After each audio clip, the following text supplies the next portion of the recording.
నమస్తే, welcome to ప్రజా వెలుగు. నేను మీ వారు. జగన్ సంచలన నిర్ణయం తీసుకున్నట్లు తెలుస్తా ఉంది. ఏమిటా సంచలన నిర్ణయం? ఇక 2019 నుంచి 2024 వరకు కూడా అధికారంలో ఉన్న వైసీపీ పార్టీ 151 సీట్ల ఎమ్మెల్యే సీట్లతో పూర్తిగా అధికారాన్ని చేజిక్కించుకుంది. తర్వాత 2024 ఎలక్షన్లో ఘోర పరాజయాన్ని చవిచూసి కేవలం 11 సీట్లు మాత్రమే పరిమితమైంది.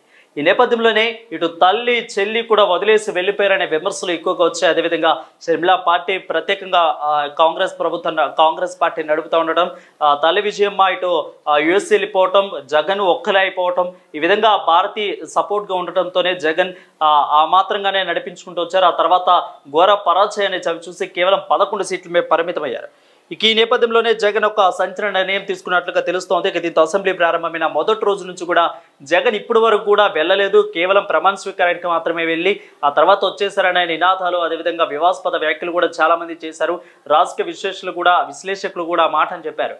ఇక కేవలం అప్పటి నుండి ఇప్పటి వరకు కూడా అసెంబ్లీ గడప తొక్కలేదు. ఆ ఒక్కరోజు మాత్రమే వెళ్లారు. అలా వెళ్ళటం కూడా సరికాదు. కనీసం ప్రతిపక్ష హోదా లేదు. సామాన్య వ్యక్తిగానే జగన్మోహన్ రెడ్డి యొక్క ఎమ్మెల్యేగానే వెళ్ళారు, కానీ ప్రతిపక్ష నేతకు కూడా కనీసం వెళ్ళలేదు. ప్రతిపక్ష నేతకు కూడా ఇవ్వాలి, ఆ హోదాని ఇవ్వాలని కూడా స్పీకర్కి వినియోగించుకున్న సందర్భాలు కూడా మనందరికీ విదితమే. సో ఇదే నేపథ్యంలోనే జగన్ తీసుకున్న నిర్ణయం కూడా అది చెల్లుబాటు కాలేదు. ప్రతిపక్ష హోదా కూడా ఇవ్వలేదు. జగన్ ఇంతకు ముందు టీడీపీ ప్రతిపక్షంలో ఉన్నప్పుడు చేసిన హాట్ కామెంట్స్ ను కూడా ఇప్పుడు బయటికి తీసి దాంట్లో కూడా వైరల్ చేశారు ప్రతిపక్ష హోదా గురించి. ఇప్పుడు కేవలంగా చూసుకున్నట్లయితే ఇప్పుడు కడపలో కూడా ప్రత్యేకంగా సంచలన నిర్ణయం ఏంటంటే జగన్ కడపలో బై ఎలక్షన్ జరిగే అవకాశాలు ఎక్కువగా ఉన్నట్లు తెలుస్తూ ఉంది. ఎందుకు అంటే ఇక జగన్ అదేవిధంగా ప్రస్తుత ఎంపీ కడప ఎంపీ అవినాష్ రెడ్డి స్వల్ప ఓట్ల మెజార్టీతోనే గెలిచారు అవినాష్ రెడ్డి. సో అవినాష్ రెడ్డి కూడా రాజీనామా చేసి జగన్ కూడా రాజీనామా చేసి జగన్ పార్లమెంట్కి వెళితే ఇటు పక్క ఎమ్మెల్యేగా తల్లిని అంటే జగన్మోహన్ రెడ్డి తల్లిగారైన విజయమ్మను కూడా పార్టీ ఎమ్మెల్యేగా నిలబెట్టే అవకాశాలు కనిపిస్తున్నట్లు కూడా వార్తలు చక్కెర్లు కొడుతున్నాయి. దీంట్లో ఎంతవరకు నిజం ఉందో అయితే పూర్తిగా అధికారిక ప్రకటన అయితే రాలేదు, కానీ వార్తలు అయితే వస్తున్నాయి.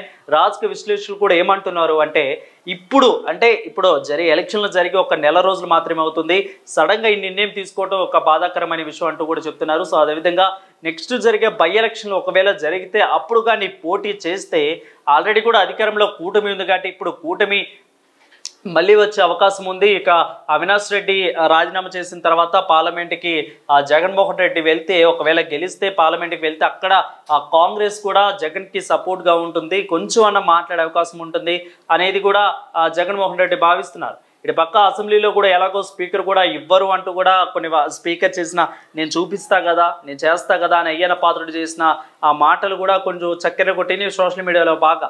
సో ఇదే నేపథ్యంలో జగన్ కూడా కావాలని తనకి ఇవ్వరు, మాట్లాడే అవకాశం కూడా ఇవ్వరంటూ కూడా తను ఫిక్స్ అయినట్లు కూడా వార్తలు వచ్చినాయి. సో ఇదే నేపథ్యంలో జగన్ ఇక పార్లమెంట్కి కూడా కన్నేసినట్టు తెలుస్తూ ఉంది.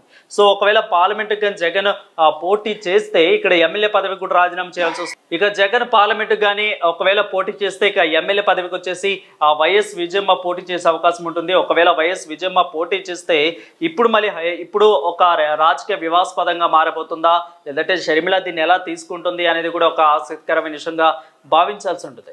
ఒకవేళ విజయమ్మ కానీ పోటీ చేస్తే నిజంగా షర్మిల మళ్ళీ తన తల్లిని చేర్చుకునే అవకాశం ఉందా? ఇప్పుడు విజయమ్మ ఇద్దరు కూడా తల్లి బిడ్డలే అన్నట్లు కూడా వాళ్ళు రాజకీయాలు కూడా అంతే నడిపించుకుంటూ వస్తున్నారు.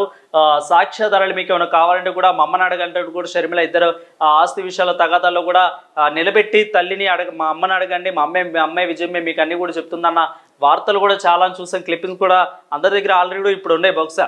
సో ఇదే నేపథ్యంలోనే ఇప్పుడు వైఎస్ విజయమ్మ వైసీపీ తరపు నుంచి పోటీ చేస్తే అంటే గౌరవ అధ్యక్ష పదవి నుంచి తప్పించుకున్న తర్వాత ఇప్పుడు మళ్ళీ ఆ పార్టీలో జాయిన్ అయ్యి ఒక ఎమ్మెల్యే పదవికి తను అర్హురాలు అవుతారా, లేదంటే ఒకవేళ పోటీ చేస్తే ఏ విధంగా ఉండబోతుంది, జగన్ పార్లమెంట్కి వెళ్తే ఏ విధంగా ఉండబోతుంది అనేది కూడా జనాల్లో ఒక ఆసక్తి కలిగించే ఒక ప్రశ్నలు తలెత్తుతున్నాయి. చూద్దాం, మరి అధికారిక ప్రకటన వచ్చింది. ఒకవేళ మళ్ళీ నెక్స్ట్ వచ్చే బై ఎలక్షన్లో కానీ జగన్ పార్లమెంట్కి పోటీ చేసి ఇటు వైఎస్ విజయమ్మ ఎమ్మెల్యే పదవికి కానీ పోటీ చేస్తే ఎలా ఉండబోతుంది? అదేవిధంగా కూటమి ఇప్పుడు అధికారంలో ఉంది కాబట్టి దాదాపు కూటమి సునామీ సృష్టించి 164 సీట్ల దాకా దగ్గర కైవసం చేసుకుంది కాబట్టి మళ్ళీ కడప ఎమ్మెల్యే సీట్ని అదేవిధంగా పార్లమెంట్ సీట్ని టీడీపీ కైవసం చేసుకుంటుందా అనేది కూడా మనం చూడాల్సిన పరిస్థితి కనిపిస్తూ ఉంది.